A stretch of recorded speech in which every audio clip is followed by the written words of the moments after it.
talk about people suffering during the war, the mothers suffered the most.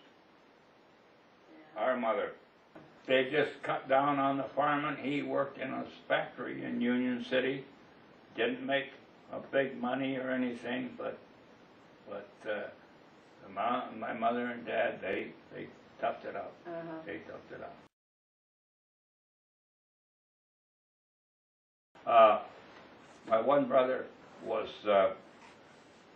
in Coast Guard, but he went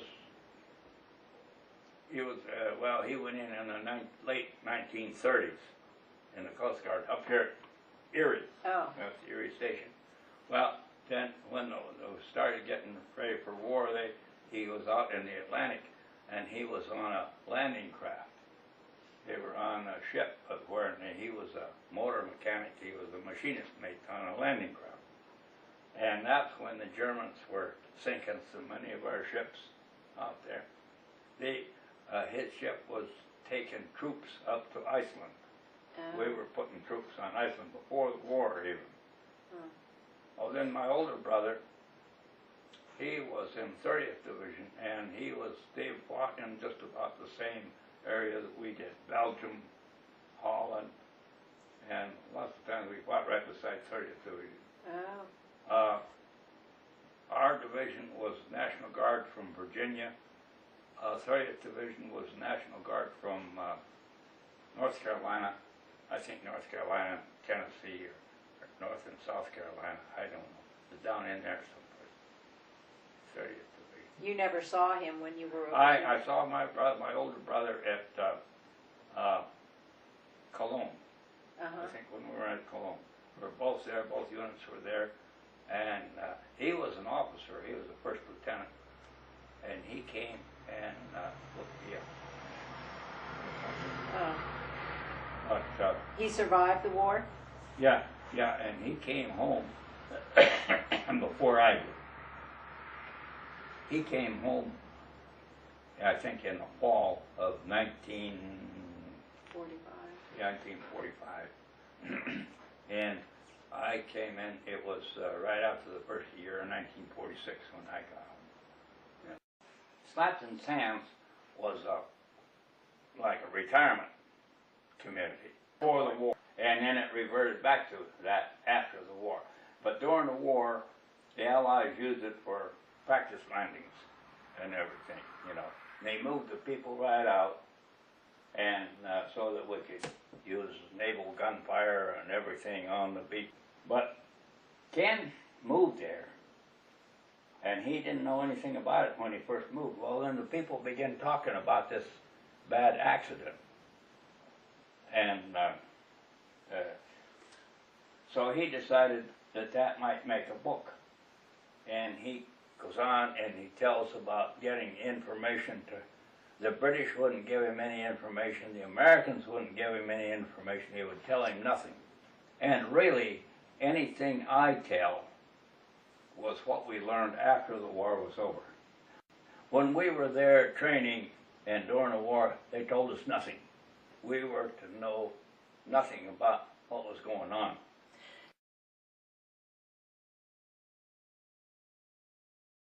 We graduated in 1943. 10 days after graduation, I was already, they took me up to Erie, they gave us our physical and everything. They swore us into not the Army, but the Army Reserves for a week. We were allowed to come home for a week and get our affairs straightened out and everything, and then we went to New Cumberland. There we were sworn into the Army, and we went to South Carolina for our basic training. And after basic training, our training group split into two groups. One group, the first group, went to North Africa. I was in the second group, and we went to England.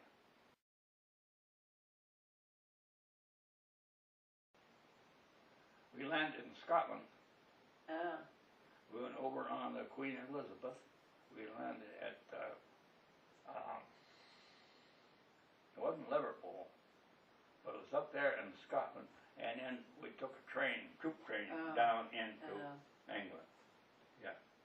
went all the way down to the south? They took you straight down to the southern? Yeah, well, pretty much we went into a replacement depot at, oh geez, I don't know, it was 10th Replacement Depot, Whittington Barracks, and I think it was at Winchester. I'm not sure where that replacement depot was, but then there they split us up, and so many troops went to 29th Division, so many went to the 116th, so many went to maybe some of the airborne or wherever. They split us all up there, and there we left and went to other units. And I was assigned to the 29th Division. Well, I'd hardly ever heard of it. It's the Virginia National Guard. And we were, my company, my battalion was at Biddisdale, which is kind of northeast of Plymouth. The 29th Division was all down around Plymouth and down around that corner in England during their training.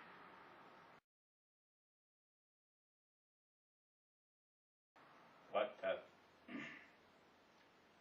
we were never told.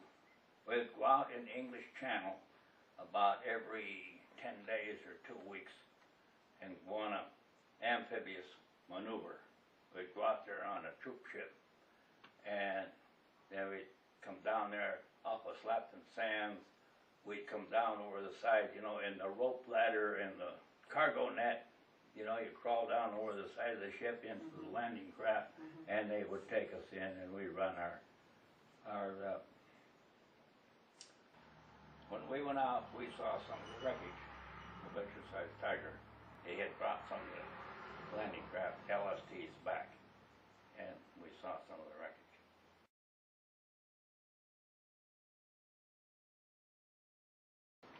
The Germans had a torpedo boat that was very much like our PT boat, only it was better. And of course, they didn't want to say that the Germans had any better equipment than we did. But that's what attacked it at Exercise Tiger. They had these units of S-boats or Schnell boats along the French coast, and they would come out into the channel to look for American or British shipping, and that's what happened there at Exercise Tiger. They claimed that they had no idea. They didn't even realize that we had a convoy out there. They just happened to run across it. Well, these boats had Delaware diesel engines, very powerful, very fast on the water. And I remember hearing them say that they could come in, release their torpedoes, and be gone before the American gunners could even lay in on them. And that's what they did. They claimed they could do between 40 and 50 knots on the high seas. And when you're going 40 knots, you're going fast. Exercise Tiger was an exercise for the troops that were going to land on Utah Beach. Not when we went out the next time out, right after that. Now, first I knew about it when we got up, and King Small says it wasn't Plymouth. I thought we left from Plymouth. But anyhow, we was waiting, we was going to go out to our troop ship out there in the bay. And I looked over across there, and there was one of our LSTs with a back end of it shot right off. And I began asking, what happened? What happened? And everybody that knew anything about it, they just acted like nothing happened, nothing happened. And that's what the government always thought. They always said, well, nothing happened, it didn't happen. And we who talked about it were suffering from combat fatigue, this and that. We didn't know what we was talking about. We was imagining things and everything. It was high secret. It happened, that happened just before D-Day. Well, the government they couldn't do too much. So what they did, they brought in the survivors. The ones that did survive were taken to it's probably in that book, taken to a Navy hospital. And there the doctors and nurses were sworn to secrecy, and they were never to speak of it. They just treat the victims, and that's all. Don't ask them any questions, don't talk to them, anything, just treat them and forget it. If they did talk about it out in public, they would be sent to a federal prison. And they would be, so they didn't want anybody to know about it. I think especially the people back here, they want them to realize that everything was going good, you know, and everything. This slaps and sand, so while we were over there, we found out very, very little about that. They, you know, they didn't want anything to get out. They didn't want the world to know that they'd goofed. Both the British and the Americans goofed on that. The Americans hadn't done their duty. A lot of when the ships were hit by these torpedo boats, they started to sink. They couldn't lower the lifeboats because they hadn't maintained the divots that hold the lifeboats. They were rusted by seawater. The lifeboats couldn't be lowered away. And it was things like that that added up to a lot of in all of that, and just like this DF raid, they learned from that. They learned that one thing they learned from Slap and Sand, from Exercise Tiger, they learned that they've got to work together, closer together. When they started out on that, they hadn't tested their radios. The British were on one radio frequency, the Americans were on the other, and they couldn't communicate after the Germans came in. At Slap and Sands, our troop ships, they gathered into a convoy. It was further on up in the English Channel, and then we would come down in a convoy down to Slap and Sands, and there we would get off, go down over the side, you know, into the landing craft, and we would make our run to the beach. They had make-believe bunkers and pillboxes set up. We would attack them, and all that was live fire. We used live fire on everything. The Navy, when we were going in, the Navy fired their big guns over our head going in, and it was live. Sometimes the gunners would maybe make a little mistake or something on the thing, and we had people hurt, we had people killed on those landings. They just, the telegrams came back to the parents, your son died in battle, and that's all they ever knew.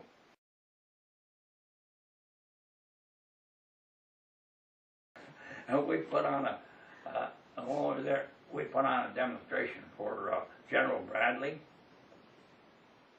because we had a lot of high-ranking officers come around checking us out. Well, General Bradley came around, and we put on a landing demonstration for him. They had to mock up landing craft, and they had pillboxes made out of concrete blocks, you know, cement blocks and things like that, you know.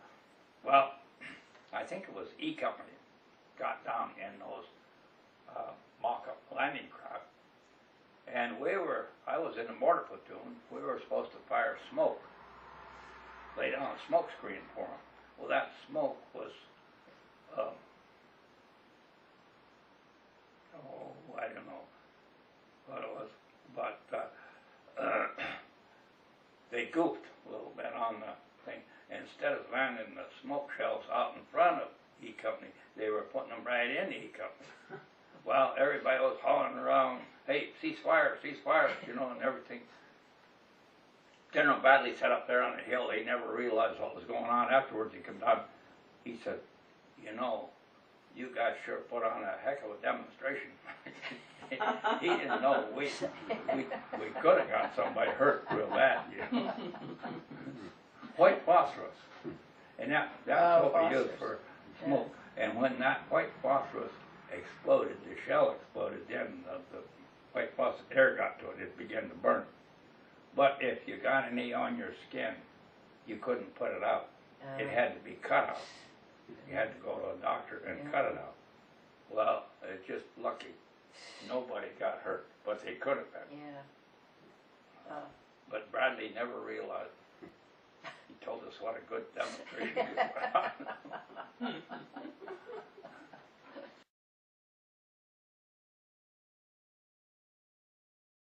The Slapton Sands, our troop ships, they gathered into a convoy. It was further on up in the English Channel, and then we would come down in a convoy down to Slapton Sands, and there we would get off, go down over the side, you know, into the landing craft, and we would make our run to the beach. They had make-believe bunkers and pillboxes set up. We would attack them, yeah, and all that was live fire. We used live fire on everything. The Navy, when we were going in, the Navy fired their big guns over our head going in, and it was live. Sometimes the gunners would maybe make a little mistake or something on the thing, and we had people hurt, we had people killed on those landings. They just, the telegrams came back to the parents, your son died in battle. And that's all they ever knew. They never knew what happened.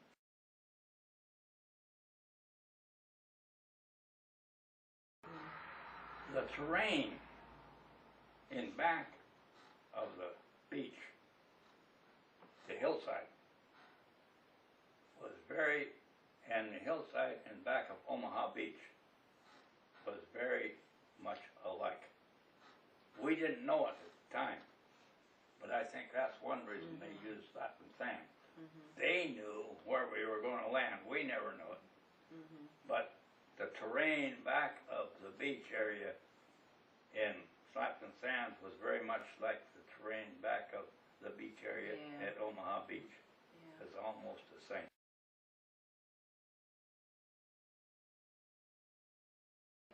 We figured we were.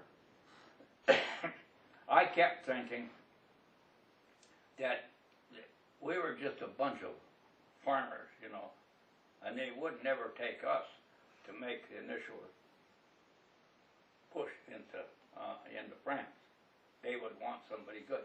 And now you understand, in World War II area, in that time, we had regular Army units, and we had National Guard units, reserve units, and they were all part of the Army.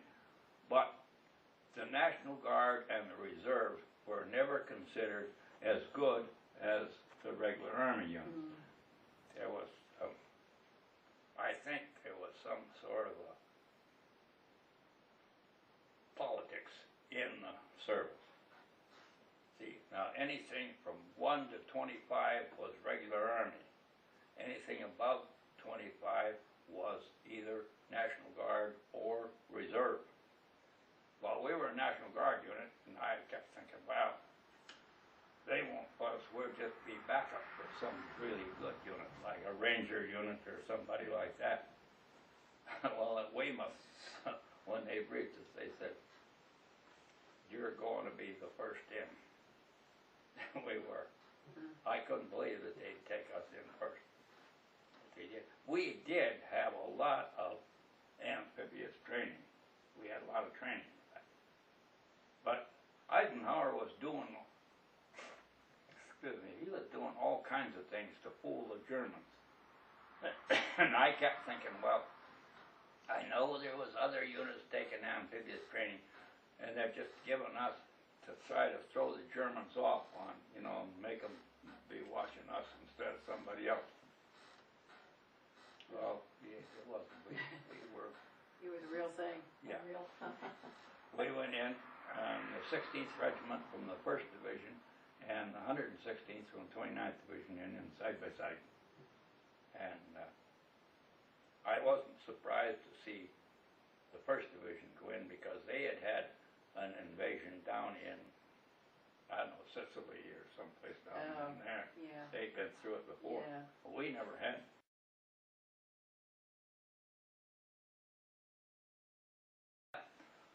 When we left our base camp at Bidistow, it was an English camp, but all the American equipment and everything was taken out of the camp as if that was going to be it. We would be going across the channel right then. See, the reason they did this, they never told much about it over here. I never heard much about it, but they always bragged about our intelligence, Germans. It was very easy for them to get agents in there. They were watching us. The invasion was not a secret. What was a secret was when and where. That's what they wanted to know so they could meet us. Mm-hmm. Well, I don't know if you ever heard of Dieppe, the raid at Dieppe, Holland. I'm pretty sure that was in Holland in 1942. This was a big raid. It wasn't an invasion, it was just a big raid. It was made up of British and Canadian commandos, and there was a few American Rangers in it too. But they goofed. They briefed the troops and told them exactly where they were going to land, when they was going to land, and everything. The troops are all ready to go, but then at the last minute, the people in charge weren't ready. So the troops were getting fidgety, they couldn't hold them any longer, so they decided to give them a pass to go into town and wear it off. Well, they did. They got into the pubs, they got to drinking, some of them got to talking. The German agents were there listening. So when they got to Dieppe, the Germans were waiting for them. Yeah. Now they never much was said about it. It almost was a disaster. The British and Canadians suffered a terrible amount of casualties there because the Germans were already there and they knew they were coming. Mm-hmm. So, in exercise,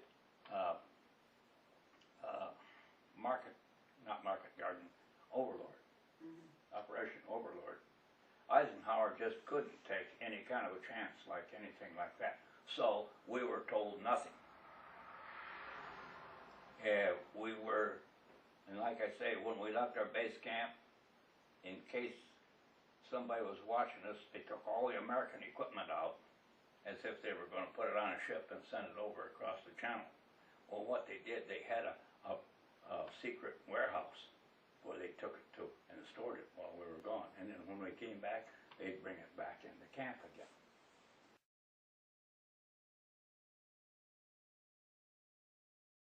We were probably getting ready to go out again, because I know when we went out, we saw some of the wreckage of Exercise Tiger.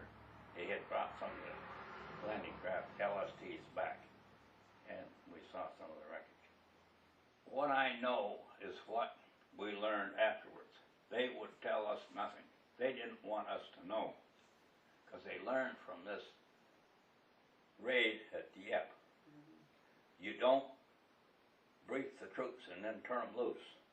After the troops are briefed, you lock them up. That's the only way. When we were briefed at Weymouth. We were in a little camp above Weymouth. And after we were briefed, they shut up the camp, sealed the camp. American Special Service, Special Troops, Special Forces patrolled inside of the wire, inside of the barbed wire. The outside of the barbed wire was patrolled by the British Royal Marines. Both of those groups had orders to kill anybody that tried to get over the fence. They just absolutely couldn't take a chance with that.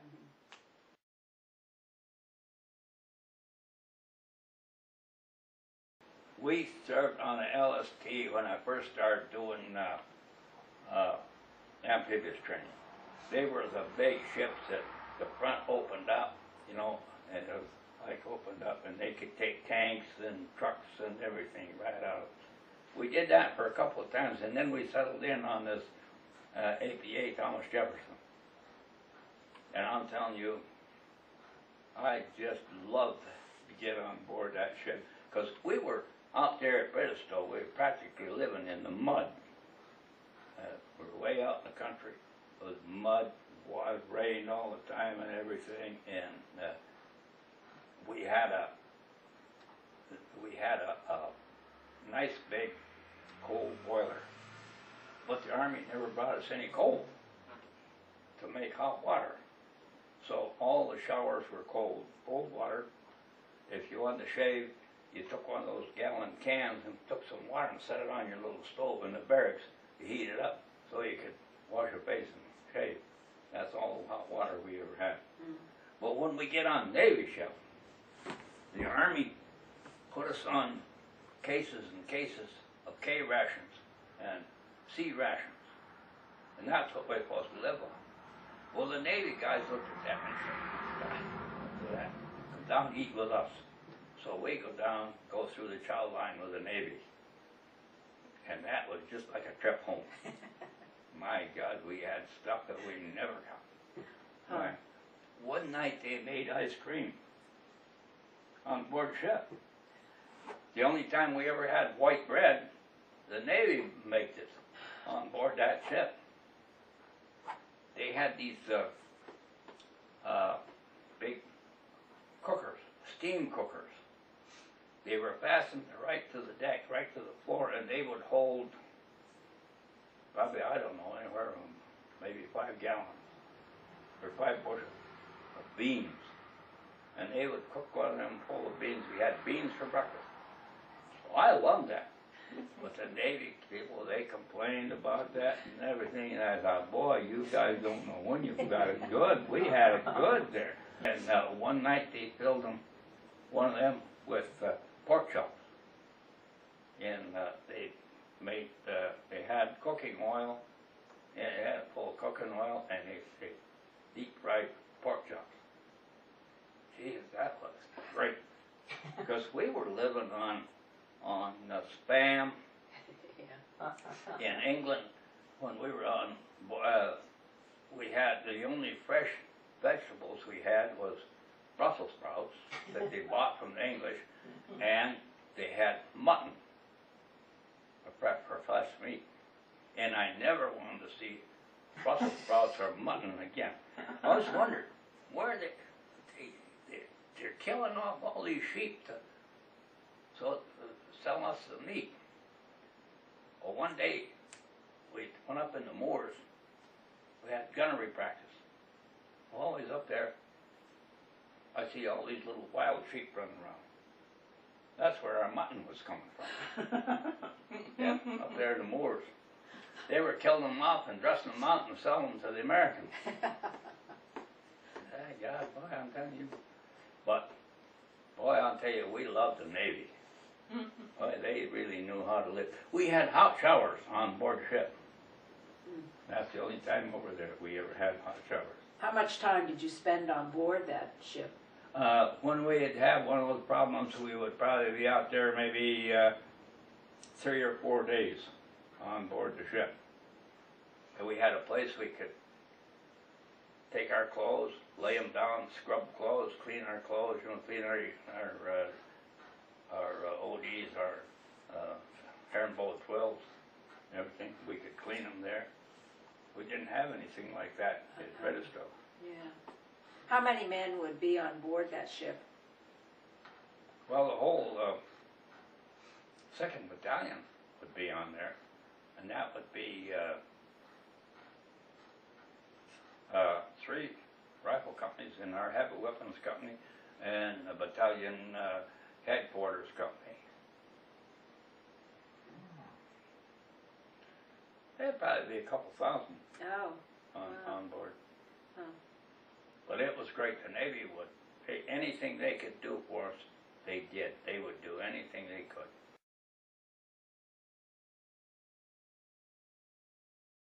The Slapton Sands, our troop ships, they gathered into a convoy. It was further on up in the English Channel, and then we would come down in a convoy down to Slapton Sands, and there we would get off, go down over the side, you know, into the landing craft, and we would make our run to the beach. They had make-believe bunkers and pillboxes set up. We would attack them, yeah, and all that was live fire. We used live fire on everything. The Navy, when we were going in, the Navy fired their big guns over our head going in, and it was live. Sometimes the gunners would maybe make a little mistake or something on the thing, and we had people hurt, we had people killed on those landings. They just, the telegrams came back to the parents, your son died in battle. And that's all they ever knew. They never knew what happened.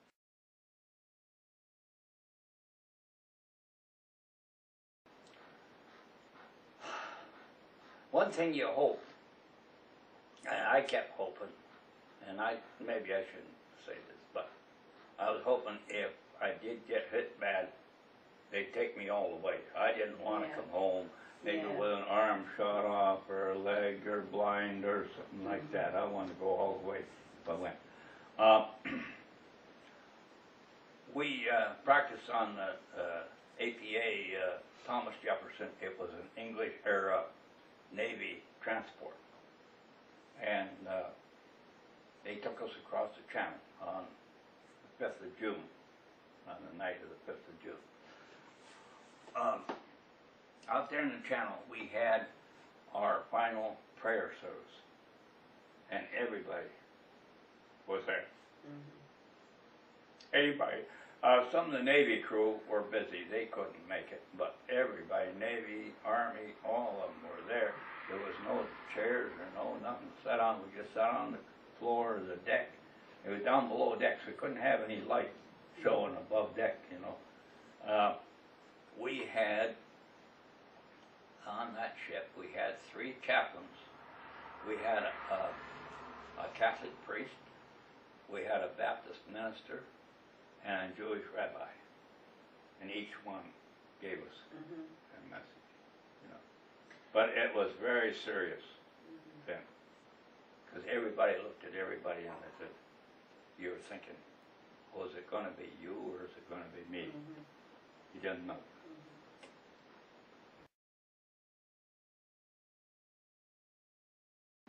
See, this was another place they built, because they told us in England, they said, now, the bombers are going to go in at midnight, and they will just bomb the heck out of that beach. They'll drop, I don't know, 50 tons, 150 tons of bombs, and they said they'll just pulverize all those pillboxes and everything.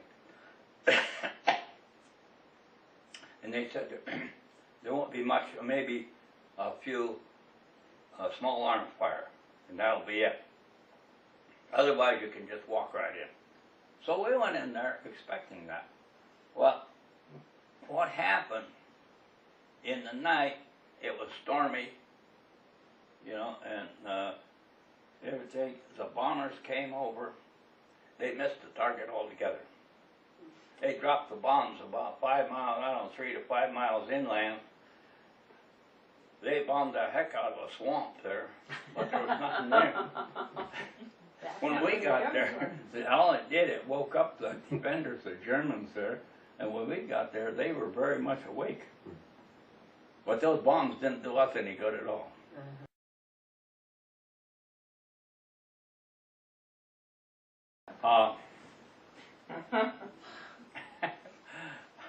I'm not very proud of this.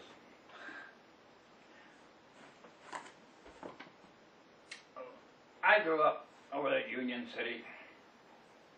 My parents, and we were country people. The parents used a lot of home remedies. We didn't, at that time, we didn't use a lot of pills. My parents didn't go to buy pills like they do today, you know. My granddaddy was an orphan. He grew up at Oswego, New York.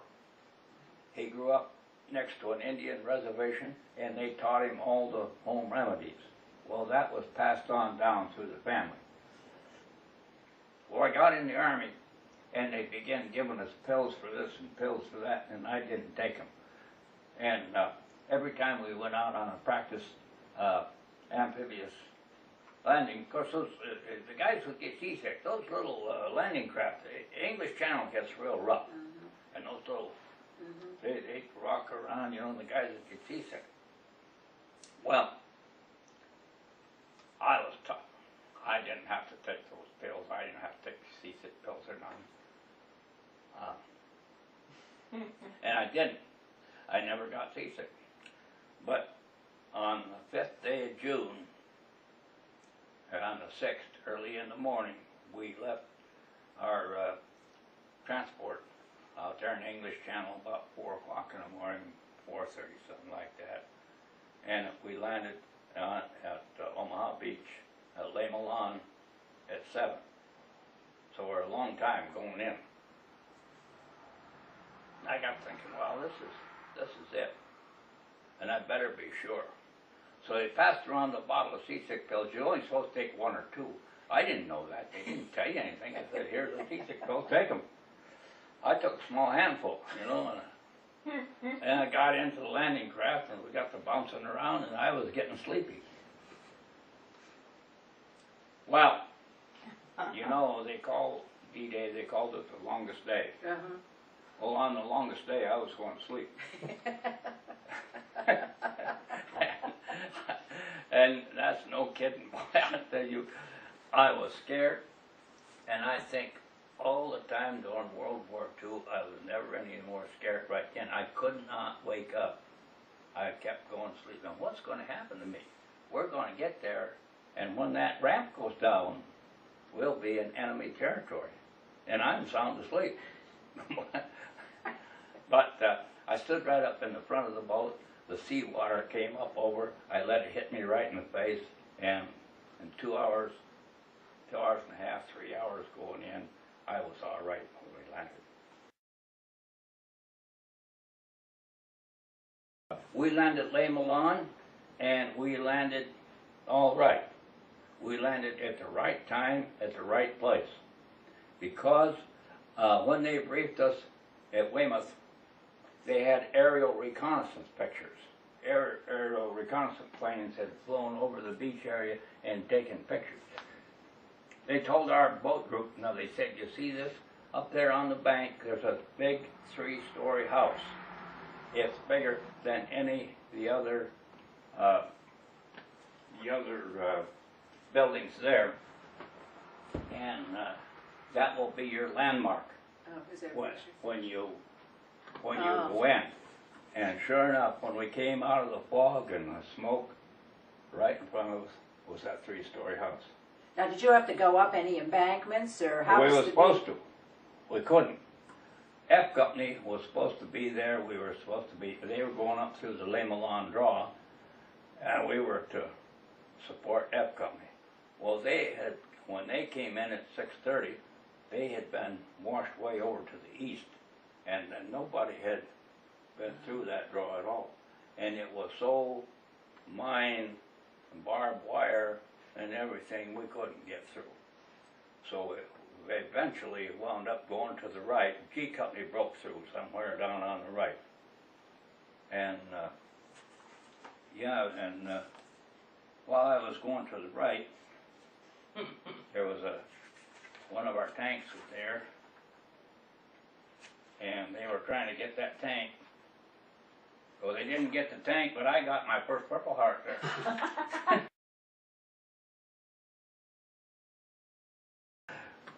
You see, they had that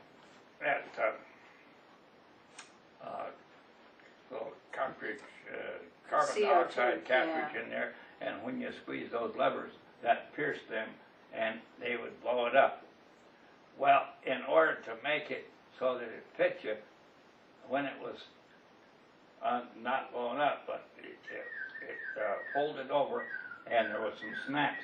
It snapped down, and that way it was small enough to fit your run.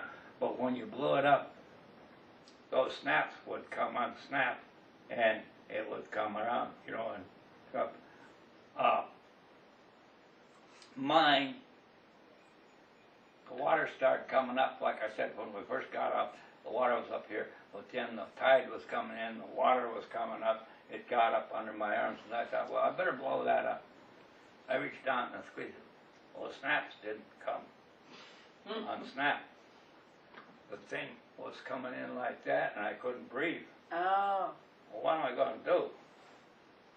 So I reached down there, and those little things where the capsules went in, I unscrewed them and let the air out of it, and it was all right. Then I took it off and threw it away. Yeah. But I didn't know what I was going to do. It didn't work the way it's supposed to. We didn't lose too many, no. We came in 30 minutes after H hour. H hour was at 6:30 in the morning. We came in at 7 o'clock. But we didn't. We lost. My squad leader, Noel Washburn, he got about as far from here off to the road from me and ahead of me.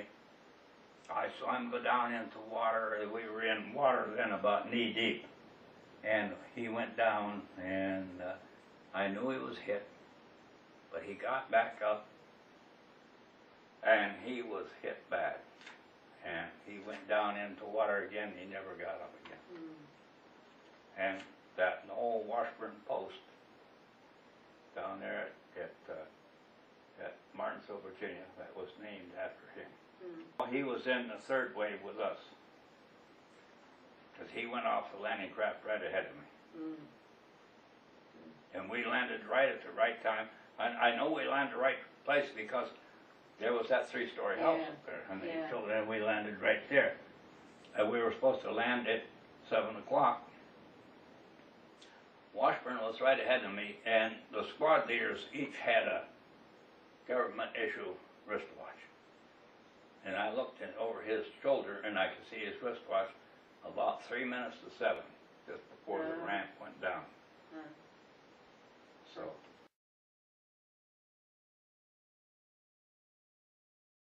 Yeah. I remember when I graduated in 1943, the next day they changed my draft notice to 1A, and the snow had pulled down in our night pasture up above. The snow had pulled the fence down. It was in real bad shape. And I kept talking to Dad. I said, we got to rebuild that fence. No, he said, you're going to be going in the Army. You're going to be going in the service. You just have a good time while you can. And I said, no, we're going to have to rebuild that fence, because when I'm gone, you're going to be here alone. Well, he did. He got some barbed wire. It was hard to get anything like that then. And that was one of the projects we did. Before we you rebuilt that fence. When I was going across the sand on D-Day,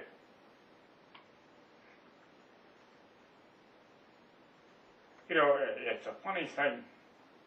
Some things come to your mind that you never think of before. What I thought about was building that fence. I could see every fence post that we drove. Because I didn't think I'd ever be back there.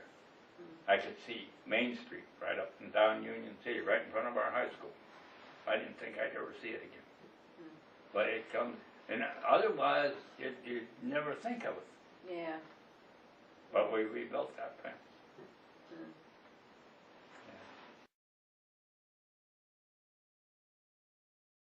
We couldn't go straight in. We were supposed to go straight in. We went, somebody called out and they said, G Company broke through down on the right. So everybody moved down to the right. And that was wrong. We weren't supposed to do that. they told us in England, they said, regardless of what you do, you go straight in. Don't go along the beach because they'll have that beach all zeroed in. Well, we went along the beach, and of course, like I say, that's where, but, So you went to the right until you could make progress. yeah, inward. make progress, yeah. Well, they tried to get this tank, and I was going around the tank at the right time. And the first round landed out in the water. It was right up, the water was right back of us, the English Channel. And the first round came in, and it landed out in the water, and I thought to myself, boy, I know they're after this tank. Ardenn, get out of here.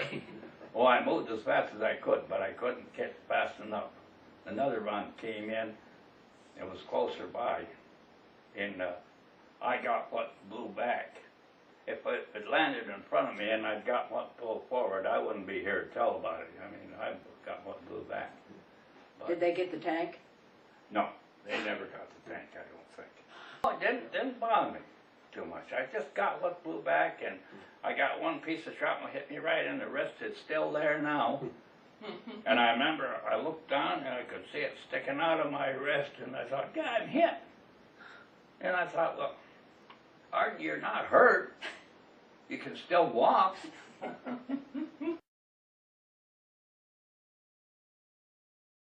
I saw some of them, you know, they broke on the way in, and it was terrible.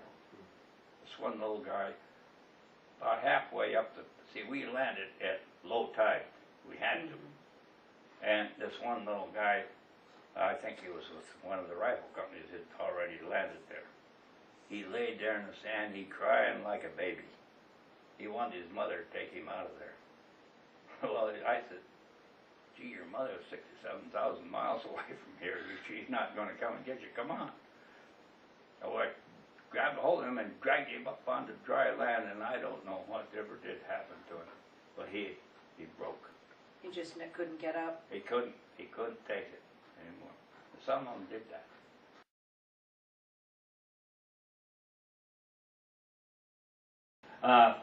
I got hit, and I wasn't hit bad. There was no, right at that time, there was no such thing as an aid station or anything. We had our field medic with us, and that was all. He bandaged me up and gave me a sulfa tablet. Did you do that right on the beach? That time, we didn't have, penicillin was very, very few. Only in the hospital they had penicillin right then. And he bandaged me up, and I was able to walk and everything, and so I stayed with him. Well, I stayed with him the rest of that day, that night, the next day, and the next night, about 11 o'clock, he come around and he said, now, they set up a aid station down on the beach. He said, I'm going to send you back down there, and they can get you patched up and everything. Well, when I got down there, all it was a long tent. You went in one side, one end, they put a tag on you, and it took you right out the other end, and the other side they looked you over, and on that tag they wrote what your wounds were and everything. Out the other side, they give you a stretcher and a blanket. They said, put it out there on the ground, you can sleep on that tonight. Well, I did. In the night,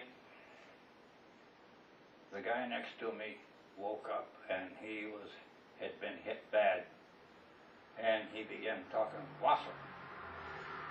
Well, you know, Wasser in German is water, and when you're hit bad, you get very thirsty.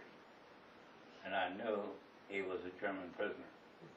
Well, next morning when I woke up, I had another one on the other side of me. Yeah. Another German? Yeah. But they were in bad shape. They weren't going to hurt anybody. Yeah. They were waiting to go back to England too. The next morning they took us all down and put us on the LSD, and we went back to Southampton, England. It was a Navy hospital there.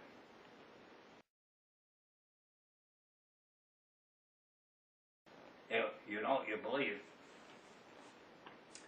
in that hospital, medic, a corpsman by the name of Houston, Wilbur Houston, and we had graduated in Union City in 1943 in the same class. And he was a medic in that hospital. I never saw him there. I didn't know it until after the war was over with. We went to a class reunion, and he was telling about being there in that hospital at Southampton. Well, I was there too, and we were both there. But they didn't keep me very long. I wasn't hurt too bad, and they, at that time, were very hard up for replacements. They'd lost so many. The Army had lost so many on the invasion, and anybody they could get for replacements, they took us right out of the hospital, and back we went. How did they get you back over there? On another ship, they took us back. Did you rejoin your original unit? Yes. Oh. Then I was hit again on Christmas Eve, the 24th of December in 1944. We was up on the Rohr River in Germany, and I got hit again. I got it in both legs. There is a veteran down there in Baden, North Carolina, was with me. He got a piece, went through his leg, right up in the back part of his leg, went right through there, and another piece hit him in the back, and it landed right by the spine. They couldn't take it out. They was afraid it was so close to the spine. Well, I still have a piece in this leg. And so I call Hill down there in Baden. I say, well, Hill, we got something in common. Why, we both got a piece of that same shell. He'll carry it to his grave, and I'll carry mine to my grave, I think. No, this guy, I don't know, he's not he's a little bit younger than me. He's about a year younger. But he was with me over there then. And they were on one side of the river, and we were on the other side, and they were firing over the river at us, and we were firing at them, and they got a lucky hit, and one of the shells exploded, and it got both of us. And we still carry part of that shell with us. I say, well, Hill, we got something in common, you and me, boy.